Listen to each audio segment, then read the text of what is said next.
The mainstream legacy going extinct dinosaur media seems determined to make it look like Snow White is bad, but not quite that bad.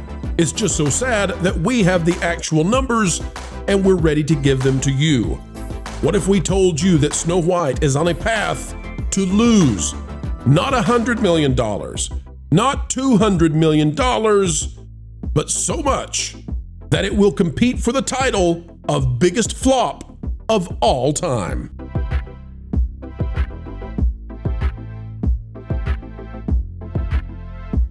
Hello, ladies and gentlemen, welcome back. It is a joy to have you here with us, and frankly, we consider it our responsibility to bring you the best in entertainment analysis that we possibly can. Today, we will do just that with a full breakdown of what's breaking down behind the scenes with the House of Mouse, Rachel Zegler, and Snow White. It is a historic collapse. We'll show you how the mainstream access media may be deceiving you intentionally or unintentionally, and we'll show it to you right now. All right, folks, it's time to get to the news. It never stops, neither do we, and we are on top of things. Let's go to the New York Post, and we are going to host a, well, not necessarily a conspiracy, but let's just say things have gotten out of hand when it comes to mishandling information regarding Snow White. Ariel Zilver is the author here, and this New York Post article is going to largely deal with Deadline, but we're not going to go there. You'll understand why in just a minute. Disney's Snow White remake on pace to lose $115 million amid Rachel Zegler controversy. And I don't know if you all knew there was even a controversy. Panel, you may not have been aware of this, that there's a controversy. But folks, I'm here to tell you, pay attention to that 115 because we are about to make it sting much more for the House of Mouse because that 115 is but a dream. Disney's live-action remake of Snow White has been mired in controversy over star Rachel Zegler's comments deriding Israel, El Trumpo, and even the House of Mouse. It's expected to lose approximately $115 million, according to a report that we're about to dash away all. The movie, which premiered on March 21st, earned just $14.2 million domestically in its second weekend, a drop of 66%, putting its total worldwide gross of $143.1 million, distribution sources told Deadline. And yes, it's Deadline that's giving us this info on the losses, and we will dash it in just a moment. Detailed forecast suggests the film will generate approximately $295 million in total revenues, and here's where it gets a little fancy, including $101 million from global theatrical rentals. Now, what does that mean? Well, that 101 is coming from the total box office. That's the amount they actually expect to be sent to them once the theaters and Uncle Sam get their cuts. Taxes and cinemas take their amount, and then 101 will float back to Disney. $62 million from home entertainment sales. Now, somehow that's talking about physical media as well as digital downloads. But here's where things get very, very shaky on this report from Deadline. Very much so. Vash can already see this. This is so $130 million from streaming and television rights. Huh. Wonder who's going to be buying those streaming and television rights. Weird. Yeah, amen, weird. Folks, I'm here to tell you this report is based on the idea that Disney is going to move money from one pocket to the other and then claim that they made the money back by doing so. Disney's the one that's buying this for streaming and television rights from Disney. So, well, let's start off this way. Take that $130 million that they're saying they're going to make on streaming and television rights, which they're paying to themselves, and add that to the 115. Now we're at 145. Okay?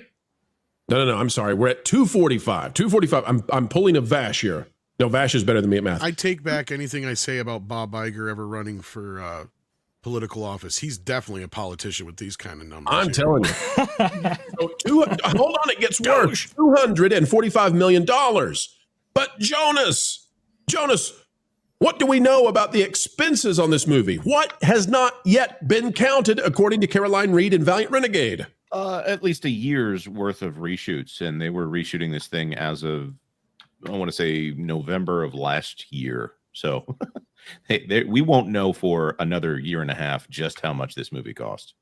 Well, take a look. They think by the way, for those of you who don't know, it's like Deadline and Hollywood Reporter that are confirming that there were reshoots that recently. So that's not even rumor at this point. Well, Deadline is pretending they know the number. And here's what they say. They say that will fall far short of $410 million it cost to make the film. The inflated costs include $270 million for production alone. Now, that $270 comes from Valiant Renegade and from Forbes. They don't get cited, of course. Funny that. Oh, you legacy media types. You don't want to give us credit. But that $270 million comes from the tax documents from the UK that were picked apart, dissectified by Jonas, Valiant Renegade, Caroline Reed. But guess what, folks? Those tax documents from the UK don't include the past year when the reshoots were happening, when the CGI, when they were making those monstrous little dwarfs that they won't call dwarfs, they're minors with an E. Right. So guess what? This price can go way up. They're estimating, by the way, that the advertising for this film was $140 million. So if we add another $100 million for reshoots, we are at about $350 million in losses just by using logic. Thank you so much, Deadline, for giving us the scaffolding that we could actually put the real data in there. Panel, what do you think about this effort by the legacy media to cover for Disney and being exposed this way? We'll start with Wicked Virtue. Your thoughts on Snow White and what went wrong here and how they ended up with a $350 million stinker? So a lot went wrong, and it seems like they're trying to put it all on Rachel Zegler, which she didn't help. She definitely did not help, but the movie itself was just garbage. I didn't see it, but I watched clips and got spoilers because I didn't want to waste my time actually going to see it. And after hearing the story, I'm really glad that I didn't. It's just, I don't understand why they wouldn't take the classic and just make that. It's the movie that started Disney, really. And it's just had, what was it? The anniversary that just happened last year? How many years again? 100 year. It was 100. It was 100. I don't understand why they didn't make it this big extravagant event and have that movie leading it, right?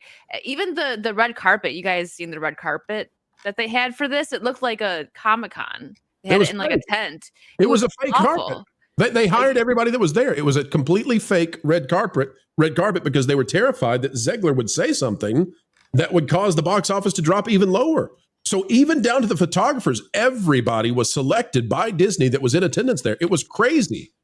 Andre, have you ever seen a red carpet premiere like that where it's not even legitimate? It's all staged. It's theater before they enter the theater. The closest thing I can think of is Ghostbusters 2016. They did something similar there. There they also had like paid influencers do promotion, and also Rings of Power. Who can forget the fellowship of influencers that they even call themselves, which it later transpired hadn't even seen the series. They had no interest in it once they were paid for it.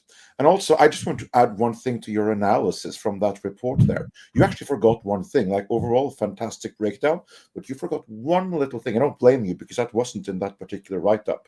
No, please, go ahead. However, in the original report from Deadline Hollywood, because we covered that as well.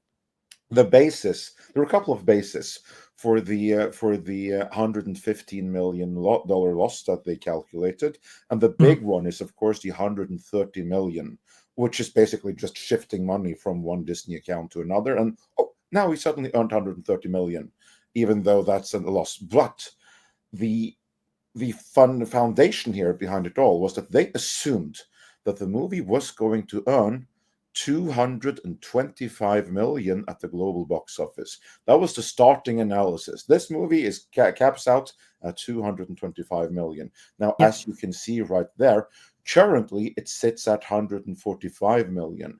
So they are assuming that this thing is going to get $80 million more for that $115 million number to stick.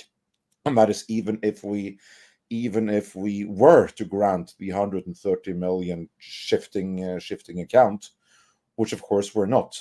I don't think this movie is going to make it to $200 million. Well, that's fascinating. The $115 million estimate right there. That's fascinating, Andre, because what you're saying then, and I sort of agree with you, and the next segment we go to, I'm going to explain why, but I agree with you that it may not even make it to the 200 mark. The reason, well, let's just say this. That would mean that it's basically at, for the ease of math here, it's basically at 75% after 2 weeks. Like it picked up 75% of its box office 2 weeks in, and then it just fell off a cliff. This is catastrophic for Disney. There's no There's no tailwind whatsoever. The only win that is happening is consumers exiting, leaving. And what this means is, by the way, not only is this damaging to the movie, but to the merchandise. Whatever dollies were made are going to be sitting at Ollie's real soon because nobody's buying this stuff.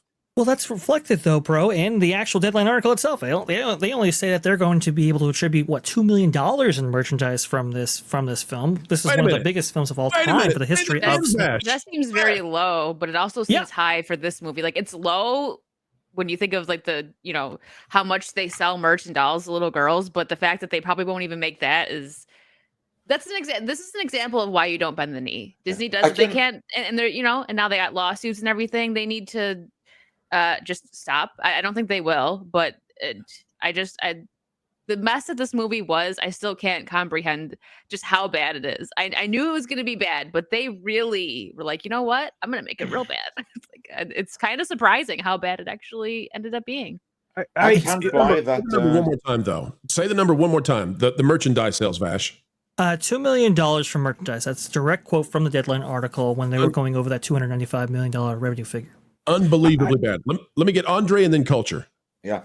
Actually, I can buy that $2 million figure, and here's why. That $2 million isn't coming straight from consumers. Those $2 million are coming from third-party licensees.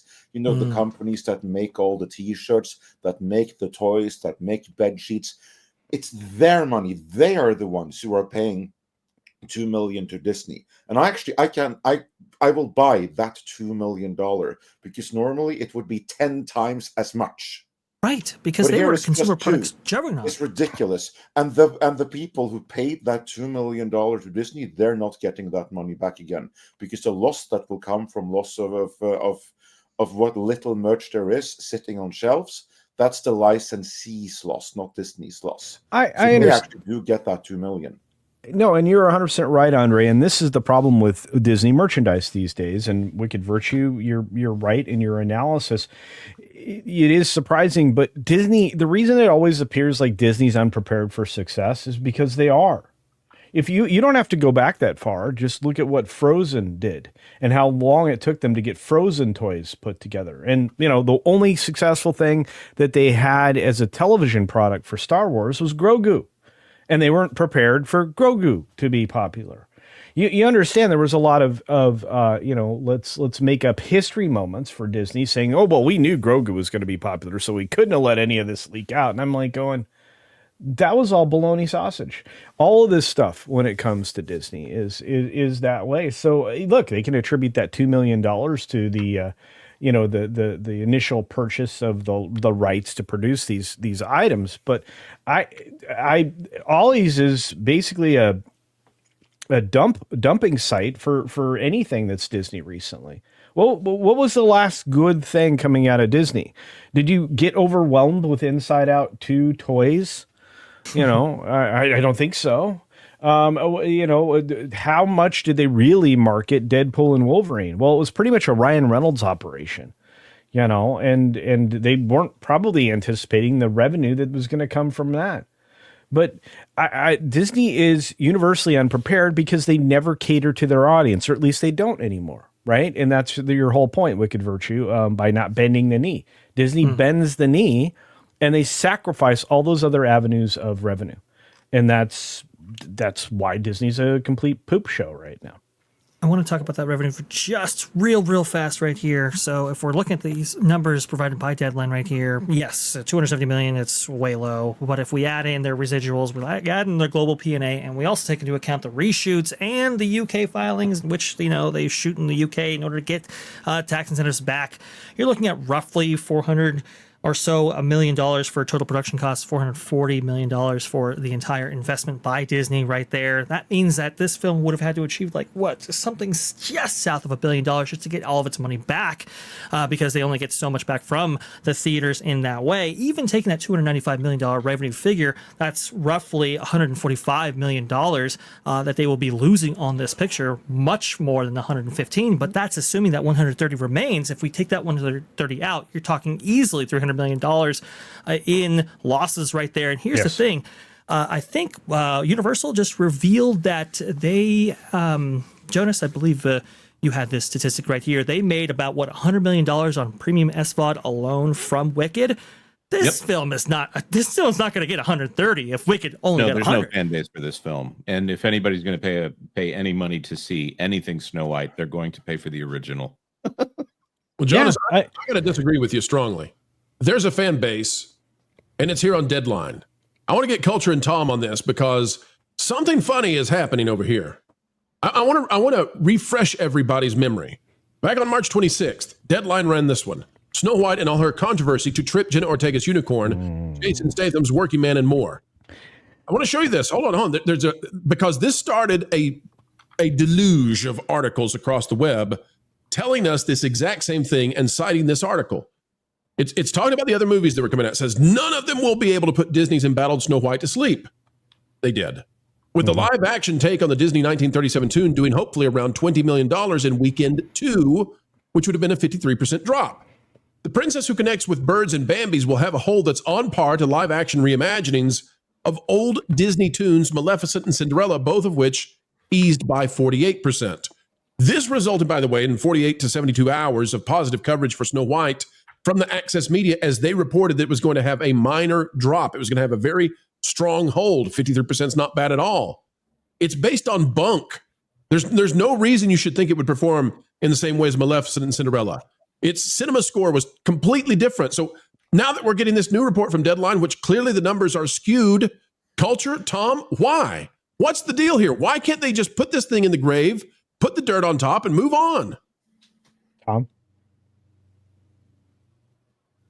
I like turtles. Excellent. I don't know. I mean, honestly, I thought they already had moved on when they were advertising Lilo and Stitch the day that this came out on their X account instead of Snow White. I really don't know who they're protecting or who they feel like needs to be pandered to. Tom? Is it the Access Legacy Media? Because it's not Disney. I think Disney's done with this. I think Disney views it as a dumpster fire. Well, they already threw Rachel under the bus, right? Yeah. So, like, at this point, that's who they're blaming. Right. And so as far as they're considered, it's a done deal. So unless there's some other producer or somebody other than whoever that wants to save some face with this thing, I don't understand. Yeah, and I don't get it either. I'll say it like this. I mean, Anthony took a series of 12 L's in a row in his articles, his predictions, his analysis, and I loved calling it out for all it's worth. I know there have been periods of time where I thought he was, doing really well, and his analysis proved correct. With this film, it was completely off, and it felt like it was being subsidized by somebody. Somebody was talking to him in his ear, trying to get him to fluff this thing. Very much so. Yeah, and I was like, dude, you're so wrong here. And look, I think Andre, when we were talking about this, either early this week on Monday or last week previous, that there's no way it's going to hit these numbers that they project, or there's no way it's going to lose only 115 million. I've been saying it's going to lose 300 million for a while. Valiant said similar. It's, of course he always is a little conservative, then he hedges out to what he might expect, or vice versa. But when I look at these numbers, I'm like, this thing is worse off in every regard than almost anybody has said. And it's again, Wicked Virtue hit the nail on the head. It has to do with bending the knee. And they just given us a shot for shot Snow White. This would have been a winner. It would have been a winner. Let me go to Amanda. Let me give Amanda the last word on this topic. Amanda, it seems to me that possibly, at least partially, what might be happening here is that the legacy Access Media, that they are licking their wounds, that they are putting the bandages on, and that this is their way of saving face, is to try to make this narrative as palpable as it can be for their audiences out there. It's not working. What do you think their play is as the vast public catches on to what the game has been and what the grift is? They're probably just going to do the whole deny thing, right? They're not going to admit that they were wrong, which they should. I mean, of course, it might take a bit of an L if they do, but I think they would get respected a bit more. Like, hey, listen, we were wrong here. Let's move forward type thing. You know what I mean? But they're not going to. They're just going to be like, well, they're going to keep sugarcoating it, I think, and not actually admit to being wrong. Again, it's the bending the knee thing. You can't please everybody. So once you start, you're just going to keep digging yourself a deeper hole. And that's what's going to happen. That's right. Inoculate Dig, dig, dig, bubble, bubble, bubble, safe space. Here we go. Hey, Jonas, can we say that we were wrong about Inside Out 2? Is it safe to say we missed that one last year? I don't think we were ever wrong about Inside Out 2. I appreciate that, Jonas. I was worried for a moment. What you would have to make a specific statement to say which one we were wrong about, because we were a little under. We didn't see it making 1 point whatever it did billion dollars. Well, there were a lot of statements about if it's not woke, we're generally pretty good about hedging on things like that. We said that Pixar was taking on difficulty mode expert by putting anxiety as a personified character in there, but let's just say that it outperformed our expectations. So yeah, but they created a completely separate problem by making that film not woke, and it's very clear that was done almost in post to the point where they scrub-a-dub-dubbed it at the end. But listen, if we can admit that we underestimated the film fatale that was Inside Out 2, Deadline, Anthony, Antoine, as we call you behind the scenes, surely you can come out now and say Snow White was not the rock star you thought it would be. All right, folks, if you're wondering what might happen to Snow White, well, things are not all right because Minecraft, a movie that we have mocked mercilessly with Jack Black that does not look anything like what video game players might want to play in the cinema, well, it's on its way to destroy poor Rachel Zegler and Disney, and this is historically bad. Get ready. This is out of Box Office Pro. We can preview a Minecraft movie tracking at more than $100 million for its opening weekend. Oh, my gosh. You know what? Hey, Deadline, we missed this one too. We made fun of this one. We don't get every single one of them. I didn't have an official opinion about this, but this is way above what I would have thought. I would have thought somewhere around 70. Instead, Box Office Pro now, based on pre-ticket sales, is estimating that a Minecraft movie is going to hit $85 to $100 million. Could go above that. That's incredible, especially given that this is not one of those hallucinatory 5-day weekends that they, well, how is that a weekend anymore? But they do that with holidays. No, this is just a regular 3-day. It says the great blockbuster drought of 2025 may finally cease, not thanks to Disney, but Warner Brothers' big budget, a Minecraft movie starring Jack Black and Jason Momoa. Forecasters were initially looking at a 60 million plus. Now it's at 85 to 100. All right. Well, here's something to think about, folks. Could it be that people are now tired of not going to the movies, and so this is going to benefit? Could this be receiving the Frozen 2 effect? And what are we talking about? Well, if you remember back to Rise of Skywalker, that movie underperformed so significantly that families looking to go to see something over the holidays chose Frozen 2, lifting it such that it had a significant hold despite weaker reviews. Might be what's happening with Minecraft, as people who have said, you know what, we're not going to go see Snow White, but golly, let's go see something. Choose it instead. Now, here's where it gets really interesting. What's coming in second place? The Chosen Last Supper Part 2, which is essentially a streaming show, episodes. It's a show that you can watch at home. And I'm not trying to, lift up or denigrate or make any kind of judgment based on, the quality of the show or the subject material. I'm simply saying you can watch this at home. And it's going to be released in a bundle. And if you want to go watch it on the silver screen with the sticky floors and the popcorn and all that, well, here you go. Number 2 is what it's projected to be. And then what's number 3? Yeah, Chuck Dixon over there at Rippaverse is ripping Disney a new one with A Working Man, projected to be number 3 with $7 to $9 million. You know what's not on here anywhere? The historic drop. And this is so funny to me that Box Office Pro doesn't even put it here. They don't even make mention of it. They don't want to. They don't want to touch this. Nobody wants to touch it. Snow White is now projected, although we cannot say for sure, and there could be some sort of last moment salvation for the princess, but it's not currently projected to land anywhere in the top 3, and it's also projected to make less than $7 million. Otherwise, it would be beating A Working Man, starring Jason Statham and based on source material by Chuck Dixon. This is incredible. Panel, what do you think? I guess we'll start with Tom on this one. Tom, you're a box office expert. Are you shocked that Minecraft is now on track apparently for a $100 million plus opening domestically? I'd like to see where they're pulling that number from, but hopefully not their butt. Yeah, I mean, at the same time, it's not Disney, so they can afford to be wrong, right? No, but it could be big. It all depends on how if the kids want to see it or not. That's the big thing. But you're right. It's not a holiday weekend technically. I am going to be very surprised if it breaks $80 million. Just because I don't see the buzz for it. I don't see, it's not something kids really talk about all that often. I'm not saying it isn't popular still, but this was something my kid grew up with. And I asked him about it, and he's like, yeah, no, I'm good. I don't need this. Well, see, Tom, now I'm conflicted because on the one hand, I want theaters to survive and they need something like this to survive. And on the other hand, you've just suggested that you think it's going to make less, and that would make me right. And boy, do I ever love being right. But darn it, I want this to survive. As culture will tell you, though, this whole year has been one disappointing weekend after the other. Yep. They've been almost every movie has underperformed every weekend. I mean, even the ones that are technically overperforming, you still say, well, they're kind of underperforming compared to the norm, right? Like, and I think it is that whole, rising tide lifts all boats kind of thing. Because I was saying, Working Man, it probably could have made another 10 or 15 million had we had a healthy box office. And it might not have been hogging the screens.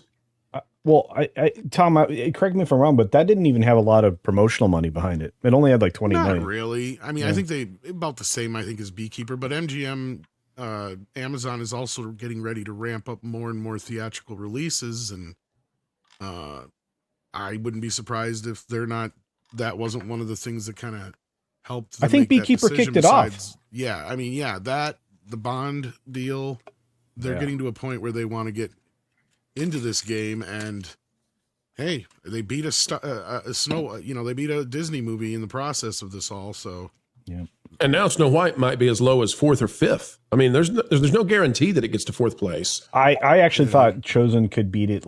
Tom, were you in line with that Chosen might beat it last weekend? I was kind of surprised that Working Man was the one that came out on top. I still thought Snow White would barely eke out a win by maybe hundreds of thousands of dollars, maybe not even millions.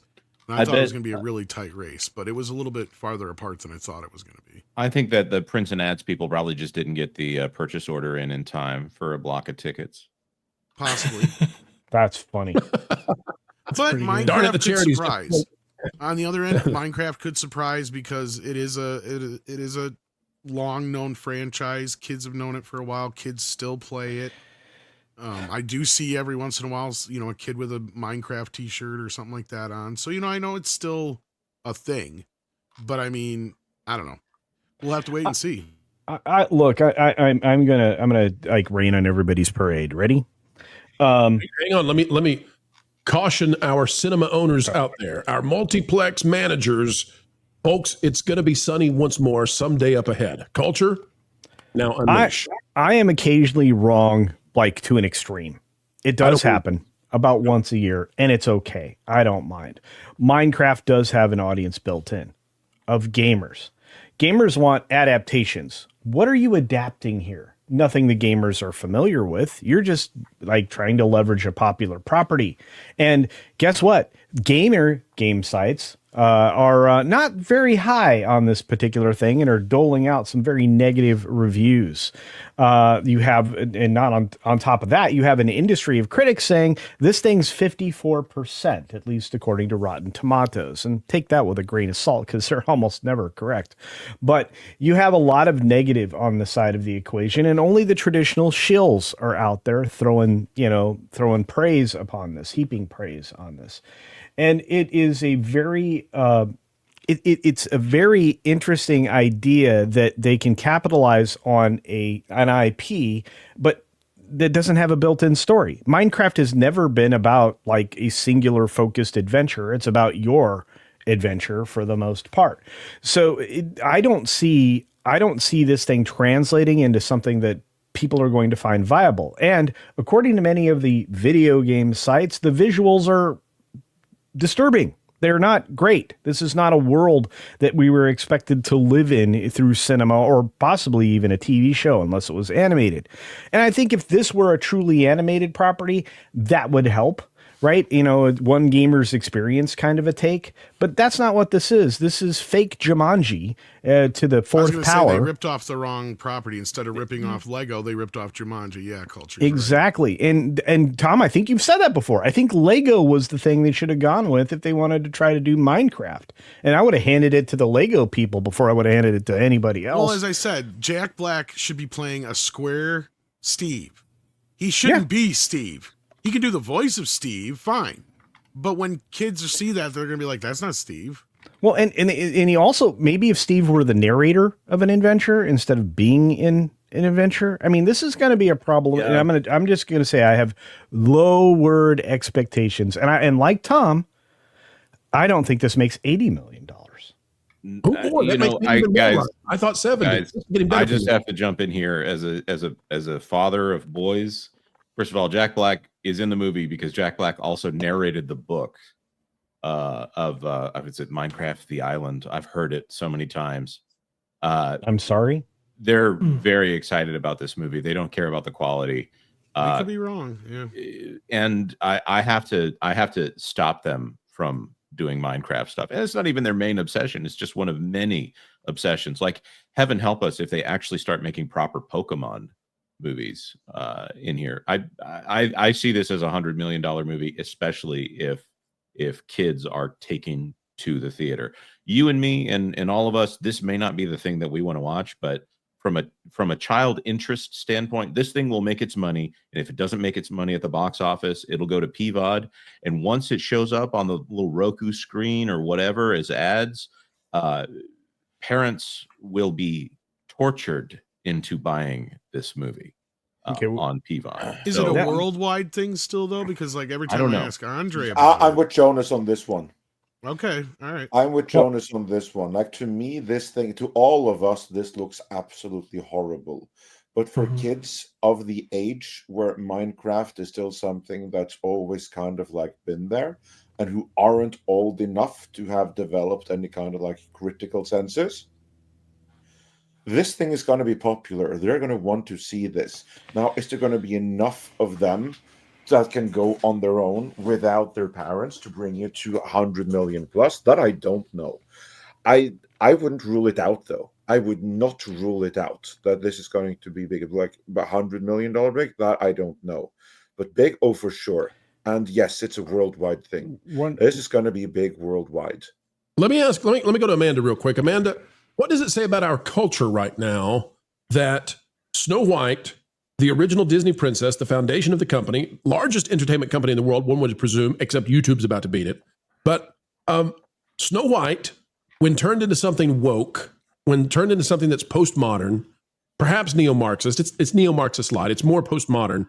What does it say about society when that is going to have half, likely, the box office of a Minecraft movie that everybody here is saying, it doesn't look good, but you know what? It's not divisive and kids don't care. Like, what does that mean for us? What does that mean for entertainment companies when they look at this and say, Disney's giant princess movie is going to make half of that?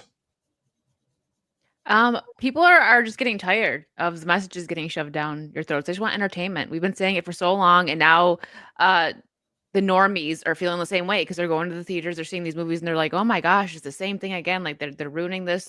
I just wanted to go see Snow White. I think of some little girl like not keeping up with the drama that's been going on. They go to see the movie and they're like, "What the heck is this?" When I was little, if I would have went in there and seen that, I would have been like, "This is garbage." So it's just saying as a society that people are finally waking up a little bit and they're getting tired of paying to see all this crap. And on the Minecraft thing, I think it looks awful. They should have gone the Mario route and made it animated. But I do think that kids are going to want to go see this because there's been nothing good, especially this year, that's come out. So families are going to go and have family night to go see this. I think younger children will probably find it funny, stuff that we cringe at, Jack Black being in it again, like he's in everything. But kids will like it. 10-year-olds will be slapping their knee laughing at the dorky, comedy that will probably be in this movie. So I think it will do well, but I don't think it's going to be good. Like, I'm not going to be entertained by it, but kids, I think they will. And I my blame niece it- and nephew were obsessed with it. They're I'm- older now, so I don't think they want to see it now. But like I said, 10-year-olds, they're going to line up to see it. I blame it on Pedro Pascal not being in it. I mean, he's really not in enough things, and the movie could use it. Amanda, if they had made it animated, so let's say that let's cut the baby in half and say that it's $80 million, okay? Because $100 million is the claim. Everybody here is saying, I don't know about this. Okay, let's put it at 80 to 90. Do you think if they had went fully animated, this thing was on track to compete with the Mario movie in terms of box office? Maybe it opens to 130, 140 and gets up there to, 700, 800, 900 million dollars? I don't think it would have been done as well as Mario movie, but I think it definitely, it could have been a contender. Animated would have been better. It would have looked like Minecraft. They could have done so much more with it. It's an open world sandbox game, but they're limited now that they made it actually live action. And I think that's really silly. They should have done animated because the possibilities would have been endless, just like the actual game. And it would have been cheaper to make as well without Jack Black appearing on screen. Hey, Vash is a contender. Vash, hop in here. Yeah, I was going to ask, because right now I'm looking at it, 53% Rotten Tomatoes. I do agree with you. Animated would have been, I think, a better step, at least definitely for the extended families, because I think when people see Jack Black, it's still animated. I mean, yeah, technically, yes, you're exactly right there, Tom. Yeah. But when people see some of those characters on screen, it's like, do I necessarily want to take my kids to this? I can see where there's a little bit of hesitation. Do we know, by the way, if Snow White has released their hold on those PLFs right there? Does this film have the ability to make $100 million based on how many theaters that it has access to? Do we know? Let me translate that. Vash is asking, folks, for those of you out there who don't understand cinematic industry nomenclature, Vash is asking, does Disney still have contractual holds on the IMAX screens and the top level screens, the 3D and all that stuff? Or can Minecraft get some of those, which those generate additional revenues on top of the base ticket price? Jonas, do you know the answer to that? I do not know, and I actually don't know what the no. figures are. I was going to ask Tom, so go I was ahead. going to say, because most of these only go about 2 weeks. Yeah. The other question is, Yeah. when you're talking about a movie that is high appeal to 10-year-olds, do those really dominate in the PLFs, or is that something that only the grown folks are paying for? And now here's the weird thing about this. See, this is the thing. I would think that Minecraft might lean a little bit more boy oriented. And in that, boys and men tend to want to go bigger, right? So I could see this maybe doing well on IMAX screens. Is it in 3D? I don't know if it's in 3D or not. Oh, but, it's got to be in 3D. Let me check. it probably is. In that case, that'll also possibly do better than most girl properties would on PLF or, other type screens like that. So I wouldn't count that out. Like, that's the thing with this. I'm only going by the idea that this is a dead property for the last 5 years. I didn't realize it was still as popular as it was between Andre and what Jonas had said and so on. So again, if it does well and the boys want to go see it and they talk their parents into going, they might talk them into an IMAX screening. You never know. Meanwhile, Tom and I are waiting on that Pong movie. It's going to be a big hit. Yeah. But It's I can almost really relevant. guarantee you that's why they opened it 2 weeks after Snow White opened, because they knew Disney had the big screens for 2 weeks, and then this was their free weekend to come in. And now Minecraft probably has it for 2 weeks, and that's when I think the next big movie then would be the end of April. Here we got something coming out. I'm trying to remember what it is. But Well, we got Thunderdolts coming out, but that's in the beginning of May. But I swear there's another movie coming out in between. It's a rough spring, let me tell you. All right, well, folks, that's where we'll leave it for now. Snow White could get kicked out of the top 3, and for Disney, that is a no good look. Minecraft going to be the recipient of all those people who said, we haven't been in the movies in forever, but we weren't going to go see those ugly little dwarfs. So we'll see this ugly little thing instead. And that's a wrap, ladies and gentlemen. We are done for now, but don't worry. Do not fret. Not yet, for more content is still coming your way 4 times a day right here on the Pro Channel. What a joy it has been to share our time with you. We hope you feel the same. Adding value to your every single day is our job here, and we take it very seriously. Folks, the only thing we ask in return is that you consider clicking that like button. Share, subscribe, click it. Stick it to those algorithms. It's the notification bell. And drop a comment right on down below. And folks, if you'd like to subscribe to our partner YouTube channels, That Park Place, That Pod Place, That Game Place, and some of those radio stations like Vacation Radio, well, we certainly would appreciate it. Until the next time we have the honor of spending time and being invited into your day, folks, we go on our way saying this: keep learning, keep growing, and as always, keep having fun. Why listen to music made by people and companies who really don't like you? Check out Vacation Radio today and prepare for all new content made by the people behind the WDW Pro Channel. It's the place you need for all the music. That should be fun.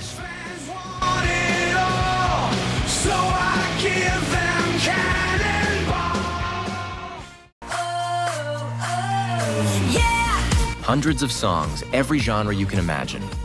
Listen live on YouTube and enjoy a set list that's always sunny. It's Vacation Radio.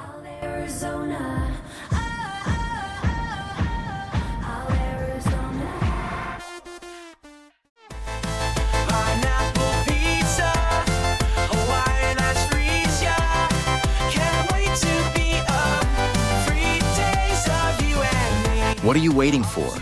Every WDW Pro video has a link to Vacation Radio in the video description. Try it out and subscribe today.